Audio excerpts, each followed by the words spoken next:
The dairy industry has been through a lot of changes over the last few years, and local small farms in the Panhandle are feeling that hardship. News Channel 7's Leticia Vaselli spent a day with Cindale Farms as they transition into a smaller, more local production.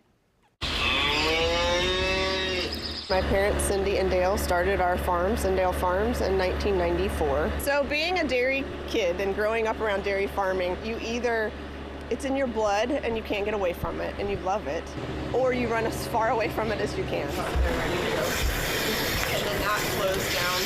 I was at an early age exposed to dairy farming on a small scale. Dairy farming is not for the faint of heart. It's not something you make tons of money doing. It takes many, many hours every day, rain or shine. Until about 60 years ago when things started changing. We went from small farms producing local products directly to consumer doorsteps to a more commodity type production of large farms. Other farms got bigger, got more efficient economically, while everything that we do, touch, and purchase has gone up dramatically. It puts a lot of pressure on a small farm to be economically sustainable.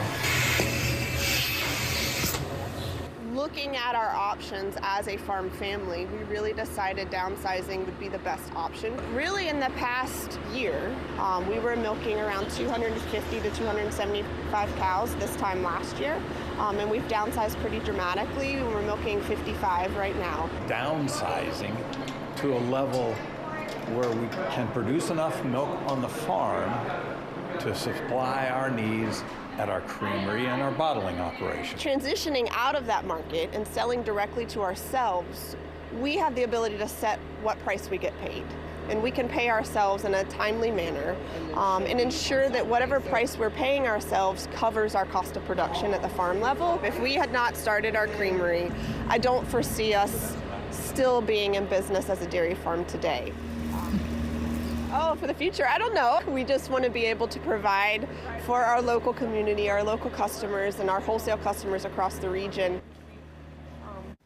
Kudos to them. Well, last year, Cindale Farms produced more than 30,000 gallons of milk, and by downsizing this year, they're predicting they'll produce over 58,000 gallons. Staff at Southern Craft Creamery say they produce and package their ice cream and milk in-house from their cows. Stay with us. Ryan has another look at the forecast after this.